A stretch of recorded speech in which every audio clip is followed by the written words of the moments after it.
So the first session is Helmut, and Helmut is a graduated architect with 12 years professional practice in planning and architecture in Germany, planning and designing universities and medical schools.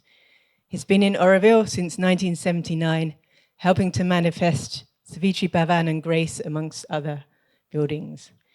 And in consultation with Mr. Billinger, a German traffic specialist, he produced a basic concept document on mobility for Auroville. So welcome, Helmut. Mobility comes first because I was always convinced that town planning starts with a concept for mobility, because not the building as we thought always is the forerunner in town planning, but actually the definition of mobility in my view. And in the 90s, I became very much aware that our institutions, they were called Development Group and Eurofuture and so on, didn't give much importance to mobility. They think we just go on with designing building and placing them somewhere, which sometimes I feel still happens today. So in 2001, I approached a traffic designer, a traffic consultant in Germany, Mr. Billinger, who was known for his soft approach to mobility, aware of all the aspects connected with it. So not somebody who just wants to create a very smooth and fast running for motorized transport. And at that time, 2001 and 2002, I even presented it to the community several times. I remember at that time even using overhead foils, because the digital development was not such that one could do it in a better way. This is more than 20 years ago. I hope I have shocked you enough with little caricature, with this vision of the galaxy actually, because many people actually think or realize now that we are being overrun by motorized traffic and we don't have a concept for it, which is especially problematic because the Auroville town plan is a kind of radial concept which is known in town planning to be attracting traffic, inner rings especially. Think about Connaught Circus in Delhi, for instance. Everybody has to use it, and when we still think about the crown being a road, then we have to be aware that everybody who moves within the town, if not several times, at least once, will use the crown in order to go somewhere. And this will lead to pretty unbearable conditions on the crown, especially when we look now with 3,000 inhabitants and what will happen when we have 50,000. The next, please. When they invented the car more than 100 years ago, town planners dreamt of the drive-in city. One of the proponents was Le Corbusier, keep the land as untouched as possible, have big machines to live in, and everything connects with highways, and the people can drive in the basements, and everybody has a car, and so on and so on. And public space is actually reduced to nature and parks. Next, please. This led to a couple of attempts. This is Brasilia about 60 or 80 years ago, which is just a celebration of motorized traffic. And architects and designers marveled about it, but they forgot actually one big thing, and that is city life. Because you can imagine this is the center of Brasilia. There's not much chance for city life. There's not much chance. If you can move in your armored vehicle, but casual contacts with people and so on are hardly impossible. So Next. Slowly, people realized that traffic is quite a danger for city life. Everywhere in the last 50, 60, 80 years. In the city centers, traffic gets reduced wherever it is possible because people realized that the street, although it was always considered as a terrible thing and unsafe and so on, has a certain function. For instance, the child that goes from home to school, the way in between has an educational value. I remember I grew up in a city in Germany of about 70,000, but walking to school was always a big adventure, and I realized how people act and how people behave. And I remember one special point when a shopkeeper who happened to make musical instruments invited me in and started fiddling the violin for me, for instance. So this is just listed what urban motorized traffic can do to street life, the endangerment. It isolates people because they can't really talk to each other. The social fabric, the beauty of it. Many people here in Auroville complain very much, why are there everywhere cars now? Why do we need to have them parking everywhere and so on? The noise, the pollution, the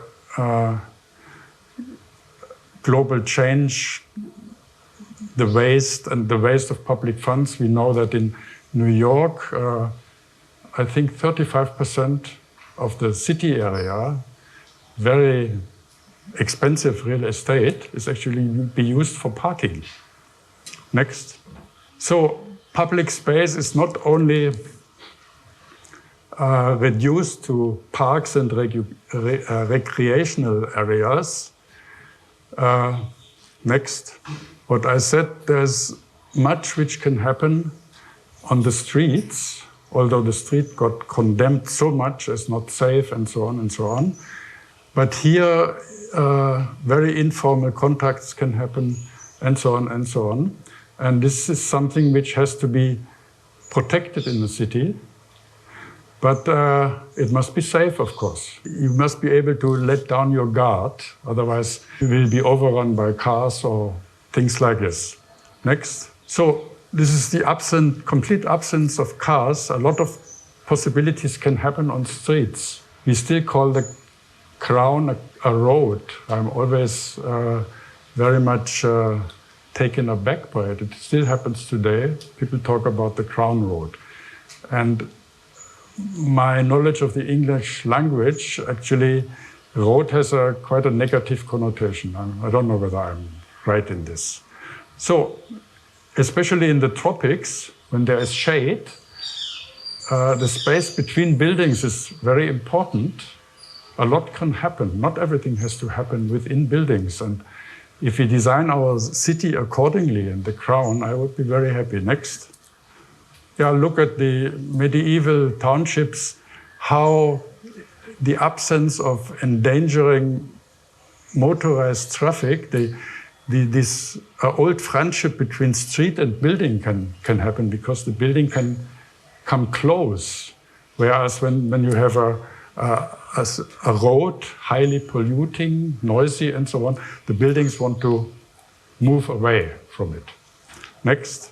Yeah, this leads to these wonderful places which are tourist attractions in medieval towns. Next. But unfortunately, the situation in our cities, very much in Indian cities also, although there it is very much on the brink also. This is a shared space. When I look at Gandhi's and Nehru Street in Pondy, it's absolutely amazing what can happen there because the battle between pedestrians and cars is not yet won by the car, but they fight each other. So something could be done there, and it would be quite an interesting street. Next. Yeah, this is the situation of pedestrians between cars and cities. Next.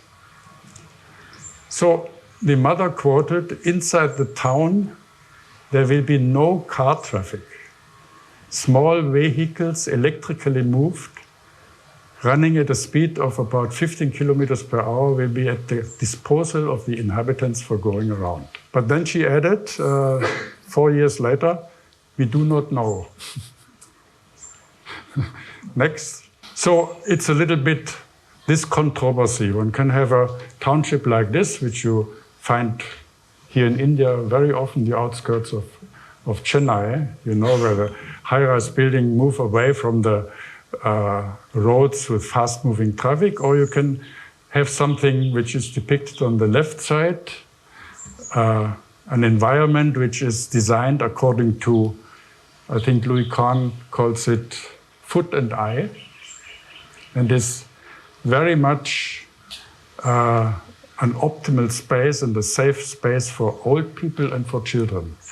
And he adds, if a city is good for old people and for children, then it's a good city in general. This was the brochure we produced with Billinger from Stuttgart, Germany in 2001. Next. When I went to him and informed him about our plans and our plan, these were a couple of remarks which came immediately by him. He says the size is absolutely optimal for pedestrians. If you consider the Crown as an inner ring, it is attracting traffic. He saw that immediately. The outer ring road, the development of the outer ring road must have a priority. He said rather purchase land there than land in the inner city, because there it's still cheap. In the inner cities, people speculate. This is still valid today. And under no case make the Crown attractive for cars by institutionalizing parking spaces. He thinks at that time already, although it was not in the general discussion, that there shouldn't even be separate lanes for cars, motorized traffic, and for pedestrians, because it would give a license to drive fast for the car drivers at a space which is obviously reserved for them. Then he said, come up with ideas. He said, streets in the middle of the town, middle of the Crown are no problems at all. The main thing, the only thing we have to do, we have to leave a passage of 3 meters. Even if there's only a passage of 3 meters, people go slower, let the others pass, and go on when it's free again. Then no traffic infrastructure, and this is, I come back to that when I think about our roundabout at the Solar Kitchen. That is something which is at the periphery of towns. It shouldn't be on the Crown. And if you watch people trying to cross over to the Solar Kitchen, the poor pedestrians, they don't know how to handle a roundabout. So I consider this a major mistake we have done in the past couple of years to introduce a roundabout at the Solar Kitchen. Then he emphasized public transport. We should start public transport in 2001, even on a very small scale, so that people get used to it and get probably dissuaded to buy a car or buy motorbikes and so on, if it's reliable enough, and if with 5 minutes walking they can reach public transport within 20 minutes and so on. And then he says we have to advertise a little bit that Auroville wants to be a car-free town. So everybody should come to know that. It's not just open for everybody to go in. Next. So if you traverse Auroville from the outer ring road to the outer ring road, it will be 2.5 kilometers. So pedestrians need maybe 35 minutes to walk through. 35 minutes, it's not much. Next. Yeah, this shows a little bit, because you all know Pondicherry and the distances there, and normally you walk a lot within Pondicherry. In the same scale, Auroville and Pondicherry. So it's not really a big deal for pedestrians to manage. So that's why Billinger was very clear, if you are going into this direction, make it a pedestrian city.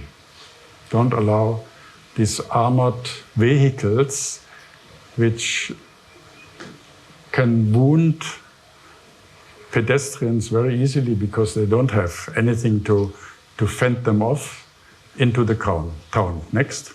Yeah, this was the general pattern. He thought about establish the outer ring road, the outer circle, as much as you can. Leave every traffic, if possible, on the outer ring road. Restrict any access to the crown. At that time, he still also called it Crown Road. So people can go in here, but they are not allowed to reach the crown. There must be barriers. It must be absolutely clear. They can, for instance, reach their residences, but if they want to use public transport, then they use the crown and go where they want to go. They want to use their motorbike or car, they can go outside and reach their working space, for instance. So there's an equidistance. If you are living between crown and outer ring, you have the choice to use your car and your motorbike, travel the longer distance, or go to public transport and use the crown. Then he thinks very much about exchange areas for people from outside. These exchange areas are meant that people leave their cars and can shift to public transport or to non-polluting electrical taxis, or they can rent bikes there to move around in this relatively small area of the city, inner city. He also thinks that there should be supermarkets concentrated so that the load transport into the city gets reduced. One could think about that. So again, here the crown can be reached because emergency transport and all these kind of things, you can't keep them out. They are always allowed. They can go to the crown, which is for permitted traffic only, for ambulances and things like this, yeah, and for pedestrians and cyclists and small, very small, slow-moving taxis, for instance. There are examples for this. If you happen to go to Switzerland, there are a couple of towns. One of them is Zermatt. It is completely car-free. There's a railway going into the city into the middle of the city, which is very good. But all the cars coming, they have to stay on the outside. There are park houses. And then they shift to electric taxi or to public transport, also electric. Or they walk. I have a couple of pictures, but I didn't integrate it here. It works very well, and people are normally pretty happy as pedestrians, and the car drivers get used to it. So that was his intention. He wanted a system with a centrifugal effect for traffic. In no case like this, no through traffic, which happens now, but keep the through traffic on the periphery. Yeah, this was his design on these exchange nodes. Just to give them an idea, this is the outer ring, actually open for all traffic. Then there are big parking places, buses, cycle renting stations, things like this, where people can enter the town. And there are facilities, bazaar and public facilities, he called it. Next. So, and public transport could also reach this exchange node. We have something like this at the visitor center, if you want, started. It could be here. So people keep their cars here and exchange. The outer ring road, of course, is a problem because it has to be planned very carefully. Land has to be exchanged, bought, purchased, and so on and so on. He said, but we almost have 1/3 of it already in the existing roads, and we have to integrate them. But we have to do whatever we can to close that circle of the outer ring road. Yeah, this is traffic at the periphery, non-disturbing traffic within the city, pedestrians, cyclists, rickshaws, electric taxis, whatever. The only motor vehicles within the city for people with reduced abilities, special permissions, for delivery and removal, for public transport, and whoever goes in there has to adapt not to endanger pedestrians. And individual motorcities are completely forbidden. In Zermatt, this example I studied a bit, people have no individual cars within the cities. They leave them in their parking at the periphery. And even the police and the public services have slow-moving electric cars. Yeah, these are a couple of definitions. Next. So it is more or less according to this pyramid, give pedestrians and cyclists, public transport the priority, and the rest comes at the bottom of it. Next. So make life for pedestrians easy and short, a little longer for the cyclists, and very long if necessary. It doesn't play much of a role for the car and motorized people. Next. So pedestrians are very vulnerable. So some kind of speed management has to happen. Next. How can it happen? It can happen through traffic signs, you know.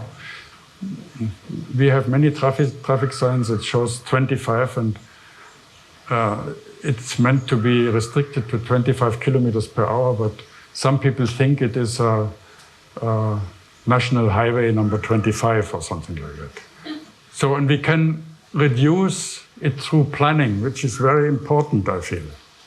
Avoiding through traffic, allowing only necessary traffic, emphasize public and transport, and encourage pedestrians and cyclists. And restrict the speed, especially when you think about the crown, through design. Don't make it appear like a racing course between Solar Kitchen and Arca. You have something like this, and I'm living close by there, and I know that, for instance, youth at 10 o'clock at night, they start racing competitions, which they wouldn't be able to do at the East Coast Road or anywhere else in India, actually. But it happens. So imposition through signage, through planning and design. We should concentrate on planning and design. Next. Yeah, speed management is so important because it shows in this range of slow-moving traffic, you have maybe only 3 to 5% of fatalities, but after 40, it goes up like this, you know. So signage, this is from Germany. There they found out if they remove all this, people would drive much more carefully and avoid traffic accidents. Next. So this is also an example. This actually is a horizontal speed breaker. And the nice thing is that it allows trees. Yeah, this is a cutout of Paul's proposal for the Bliss Forest passage. And when I saw it, I thought the crown has a length of 4.5 kilometers, and designers should welcome opportunities to give a certain variety on that big stretch. And I thought the passage to the Bliss Forest could be such an opportunity. And I was not totally against it, and I was a bit disappointed that it didn't give any reaction, because a city lives on history, actually. If people point out, oh, that was the conflict in 2020 about the Bliss Forest, and look how cleverly they solved it, or something like that. So just with a preconceived mind to reject things, I find not a good idea. But I would definitely oppose if the infrastructure is laid in such a meandering way. But otherwise, streets, they could easily fork out like this. Why not? Next. These are attempts which I just photographed when I came across them. It is all meant to reduce fast moving of cars. Next. I don't want to say that these are all good examples, but it might give you impulses. So public traffic, this is from Istanbul. If it's slow moving, doesn't endanger pedestrians. So they can live together somehow. But of course, the crown could also, at certain stretches, look like this. Why not? As long as there's not much development going out, definitely it can also later be changed into something else. Next. Now, shared space is very much discussed. Not to give preference to motorized traffic. For instance, by separating lanes. It has to be careful separating areas for pedestrians, separating areas for traffic, because everybody will claim his right. Here, that is my area. Here, I can drive as fast as I want. Speed adapted to pedestrians, and what is very important is mixed use, mix of working, living, recreation, of everything. Attractive public transport and an attractive pedestrian environment which they find inviting and enjoyable. It's very important. These designers must think about that very much. Next. Here, this is an example of shared space. At the end of it, you can see there's a gate. So these areas, they are marked. People have to pass through a gate and are very much aware. This is not the car driver. This is not the space meant for me to drive fast. You can see this, the texture of the pavement, and so on and so on. It's all meant to not to encourage fast driving, and it works pretty well. You see the children and the mothers feel quite okay about it. Next. So there are even cafes and all kind of life taking place and so on. Next. And there are lots of design proposals if you go into the internet. I leave it to you to give a judgment on it. Next. So this is one of these gates I mentioned. That this certain, for instance, the entry to the crown could be marked with gates like this, so that people are really aware, now I'm entering into a special area. Yeah, when we designed Sante in that brochure that was in 2012, I think, that's how we drew the crown. You see? We didn't consider this to be a road, but a meandering space with different textures on the pavement, with trees, narrow passage, wide passage, even parking spaces, and so on. Something which, by design, doesn't encourage racing. Next. Yeah, this I mentioned before. This is our roundabout. Yeah, at the Solar Kitchen. I think it would be better if it looked somewhat like on the right side. Thank you. More I don't have to say.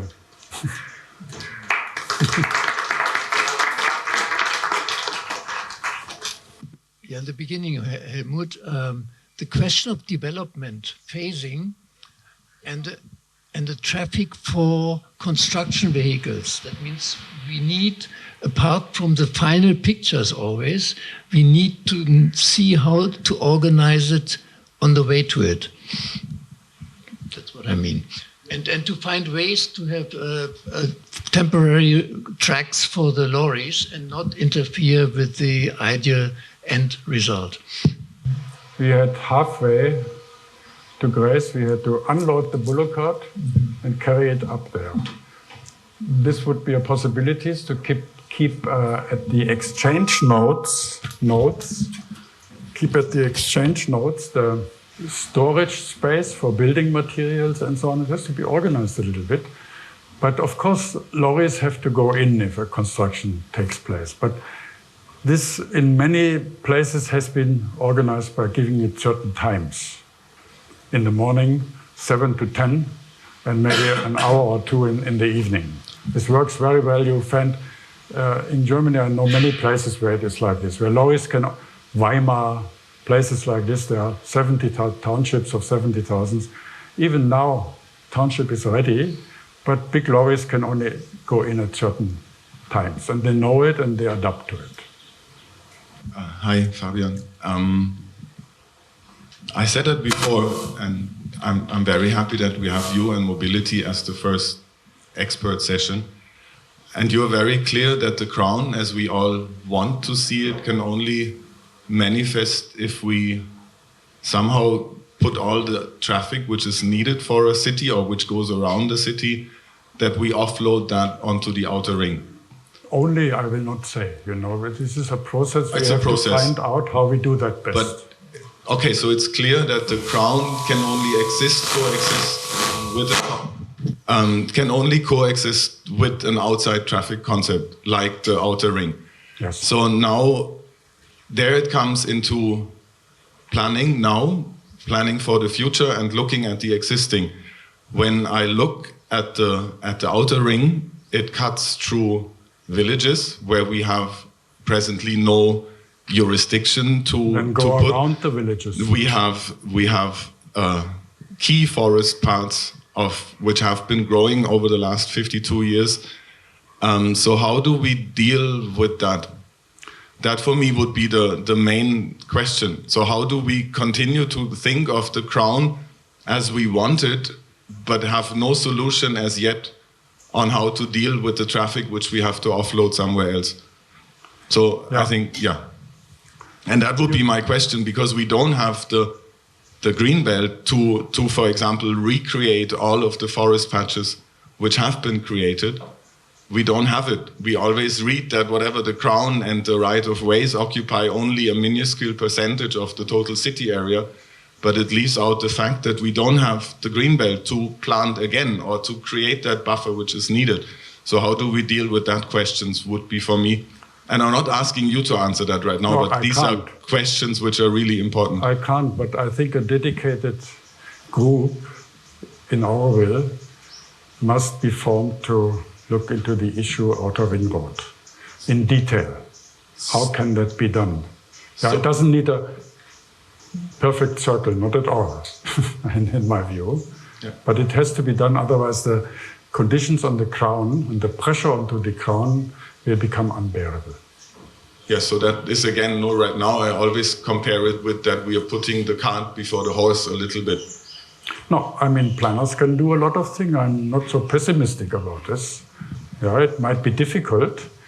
The problem is, look, we don't have this gridiron system of Pondicherry, which allows many choices to go. We concentrate everything onto the Crown. Yeah, everybody has to use the Crown. In fact, we're using it now every day. I use it every day, several times. And this has to be addressed. And Billinger thinks it can only be addressed through keeping the traffic outside on the outer ring road. And I'm very unhappy that since 20 years we have not done major efforts. For instance, collecting monies for inner city plots, which are overpriced through speculations, instead of buying land to realize the outer ring road, where it's still cheap or cheaper. It is difficult, but it's a long process, for instance, I guess, but it has to be done. I'm taking names, but I actually have a question as well. And this might seem like I'm putting you on the spot, Helmut, but that's not really my intent. In the plan that you showed for Santé, I had the impression you were showing parking bays. And yet, when you gave the list from Billinger, it said no institutionalized parking. Yeah. Did I misunderstand something? In Sante, there will be emergency transports. The doctors, ambulances, and so on. Probably a couple of parking spaces should be provided there. That I wouldn't question. There just seem to be a few more than that. It's a hospital. Right. Okay. Yeah. So you see it as an exception, is the only point I'm trying to make. It's an exception, but okay. there are certain permissions, I guess, to be given to certain people with inabilities and things like this. You know. Because I think the general point about or taxis. Sure. Slow-moving taxis are possible. Fine. Because I think the point about no institutionalized parking is very valid. Because the more we recognize it, the more it will be. He said now. He didn't talk about a final plan. He said, don't institutionalize now because you only will attract traffic. I know it from construction side. I did in Pondicherry. In the beginning, they all ask us, at least you have to have for each flat one parking place underground in a basement. Then the city municipalities, people who had to say something, they forbade this. They said this will only attract traffic. Let the life for car drivers be difficult. Okay, and just to say also questions obviously welcome from Basta Schilper Foundation representatives as well. Helmut, thank you so much for the excellent presentation. I have 3 questions. You mentioned just now that everything gets focused on the ground. But don't you think that once the zones and sectors have their intrazonal, intersectoral paths, meandering roads, that those also will be used, which don't exist? To give you a concrete example, suppose tomorrow, when the city is 80% built, and I live in sector 2, and I want to go to the solar kitchen, I need not go via the ground. I can also take a nice path. Cycle path. Cycle path through the sectors and zones. Sure. Right, so my second question is, you gave interesting pictures of 2 types of urban fabric. One was the cities where there is a high density relative to a narrower road. You have the tall buildings on both sides, and you feel, sort of embraced by the urban fabric. That was one type of pictures. And the other types of pictures you showed were, in my view, more of the suburban type. More broad, a lot of green on both sides. Now, my limited understanding of the crown is that there are both of these types envisaged in the crown, namely the parts of the crown where you have a dense urban fabric on both sides. Yes. And then you have in about, I think, 3 or 4 places where the city park goes through the crown, right? I mean, Bliss, what is called now Bliss, is one of those parks. So is it correct, my understanding, that we will have both the experiences? Yes. We have the dense buildings around you? We can't think about a finished design. Correct. We are just thinking about designing a process. And it will change. Yeah, we have to decide something now and later, but still keep the future in mind as a reference. Yeah. What we actually want, we have to define our aims. No, but what we actually want, what I was trying to say is that the galaxy itself indicates that there are city parks, or they also sometimes people call them green corridors, which go right from the green belt through the crown to the inner city. So there you would have that type 2 experience as per your slides, whereas in other parts of the crown you would have the type 1 experience. Yes. My last question is, there is going to be a phase of construction. A lot of construction activity will happen in the next, I don't know, it depends how long we want to take to build a town, 10 years, 20 years. 3 months. During that phase, what would be your recommendation for the construction traffic? Tons of materials being brought in. No, I said this before, what we can somehow pick up on these exchange nodes, that would be perfect. It will not definitely avoid lorries within the township. We have to allow that, they have to go to construction sites. But we can regulate it at certain times, for instance. There are many examples for that. Yeah, exactly. Because I can't see a lorry coming with 1,000 bags of cement unloading those cement bags into But when they know it, they come between 8 and 10 in the morning, or I don't know, at any other time. Fine. But they have to know it. Yeah, thanks. I was just wondering that when we talk about the crown, are we talking about, and this is a general question, not only for Helmut, are we talking only about totally non-motorized traffic? Because when we saw one of the pictures where there was this woman and the child on the bicycle, they were parked some cars around.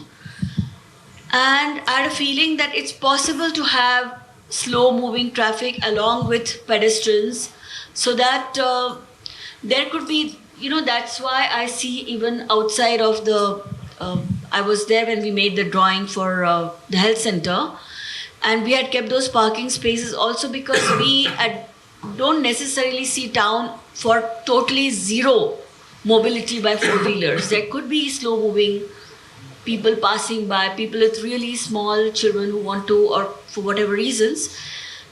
And then they wait because something else is happening on the crown as well. It's not just people moving through. There are things happening around and on the crown where people want to stop and participate in. And this is my question generally, that there will be some, yeah. This Billinger didn't design this as a shared space, which came up later. These pictures I have showed with these children in the car, these are shared spaces in Germany, which I came across, which work very well because these are very defined areas, and people sometimes feel it to be necessary to move in there out of whatever reasons, and they are allowed to do so, but they have to do it at dead slow speed. That's all. It's possible. Shared space is possible. It's for us to balance this a little bit. We don't have to go for Billinger's concept in total, because actually it's already 20 years old.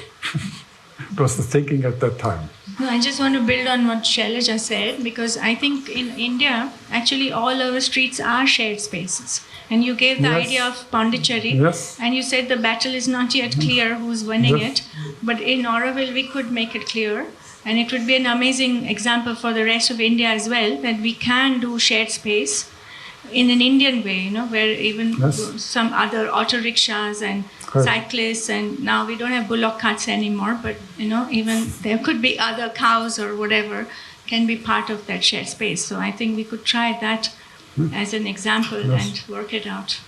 Okay. And you slow down anyway. That's the best part. Yeah. In India, you meditate while you drive. Then that's the best way to drive. It's basically 15 kilometers. So I have one comment and one question. So the comment is that my expectation of this worrying about how this ring will be used, my expectation is that if we have a very good shared mobility system of electrical small cars, slow, and bicycles, and these shared mobility systems that exist everywhere today, this ring road, I don't expect it to be used for the traffic inside Auroville. It will end up mainly used for those who want to pass from this side to that side instead of going inside, basically. And so also working on it ends up mainly for Aurovillians who want to go to Pondicherry, or for the trucks who want to pass by. So the main mobility, I think, will be internal. That's my feeling and comment. And of course, by the time we go for this, those who want to go to Pondicherry might take drones, right? We do not know, because the speed of mobility development is unbelievable. It's already coming. There are taxis. There are already flying taxis in some cities. So now the question is, can you bring back again the picture of the green? Of the green. So and I think it's a good. This presentation, I think, would help the Dreamweaving team, because one of the main issues is how to pedestrianize. Yes, the green path. So it strikes me, because today we were making the tour around the crown, and this comment, which I actually agree with both Helmut and Tuan, is that Crown is a changing experience. And definitely the experience when we are in this zone is very different than when could be diverse than in this zone. And then when it goes through the park, it could be in some cases close to something like this, which is what we have been always speaking about, the continuity of the ecosystem and the eco experience, while there is still a continuity of the Crown. So when we are dealing with these park areas, what do you think will be our strategy? Because this is not exactly what we are doing today. I mean, I went to there and I have seen full separation between the inner part of the park and the outer part of the park. And it becomes part of the dreamweaving exercise, how to stitch them back, right? How to bring them back together. So what would you think our strategy while we are doing it, instead of creating a problem and then finding designs, ways to fix it? Yeah. You know, this is very much a planned strip of road. You can see this pedestrian path, you can see this strip of trees, then you can see the runway for the vehicles and so on. It doesn't need to be like this, you know. We can really meander around trees, I don't mind, in the passage through these parks. I really don't mind, except for infrastructure. You know, for infrastructure should be as short as possible. You know, but traffic can go like this. Yeah. Yeah. Doesn't need to be like this, because this somehow encourages fast driving already. Let us be clear. Hello, my question relates to the Indian Standard Time, which is like we are always running 5 minutes late for everything. And there is this phenomenon of rush hour in Auroville. That's at 8 o'clock. We have 5,000 workers rushing to work right now with the population of 3,000 Aurovillians. At 12 o'clock, we have these 3,000 Aurovillians plus a few volunteers and workers rushing to Solar Kitchen to beat the queue out there. At 4:30, people are leaving en masse. So during rush hour, the relevance of public transport is even more important. And in that context, this park-like meandering approach and going with it, the slow public transport, that slow tram or whatever, may not really cater to the needs of the city. This is just a thought. So how would one address these 3 time slots, the rush hour, large volumes of people? When we have 50,000 people living in Auroville as residents, we would have a lot more workers and a lot more tourists. So we are actually talking 100,000 plus people using the space in the city. So rush hour, and how do we address? I don't know. I mean, my feeling is now, I have driven a motorbike for many, many years. Now I'm cycling with some backwind. It's actually the best way to go around. And I realize we are never really being in a rush. So we are quite capable of learning. Yeah, and if the city is designed accordingly, people will also adapt it as their ideal to obtain. You know, their aim to obtain. This is a city, it's different than any other city. Here we can't drive fast. There are places I know islands, you know, where you have to normally leave your car before entering the ferry to the island, and the island is pretty quiet, and there are still cars, but they drive slowly. Yeah, so don't underestimate the learning capacities we have, and we have to make it also clear that we want a special city, not just any other Indian city. Yeah? And people, I'm sure, will adapt. And just to straighten a road and not letting it meander because people might save half a minute, I don't think it's a good thing to do. It's very well what you said, Helmut, just now, and before you said it's more an internal mobility we are focusing on. And what we forget always, I feel, in comparing with other experiments in the world, whether progressive in what you have shown or the bad industrial age examples, that we are a membership city, we are a yogic city, we have a purpose city, and even Mother at one moment wanted a wall around. We have to remember that we are not a city like any other where the commercial hub is the main traffic engine. This is much more reduced, and that would inform especially the Crown Ring, which is our stretched inner city area, which is in other cities a plaza, or here it is around our inner place of silence. So this is a very different story, and we are always forgetting because we are comparing with normal cities. And there's a danger also that we are overrun by this outer functioning in our thinking even. And at that moment in time, we have to really put the right direction. Well, yeah, thank you. Our city doesn't have a downtown because in our center, we have a spiritual center, which is Matrimandir. But I always considered the Crown as our downtown in a ring shape. Some kind of mundane action is probably going to happen there, depending on our consciousness. And we have to be on the growth of our consciousness, and we have to be prepared to face it. We can't just point always at other people, develop your consciousness. We have to make it also easy for them by design.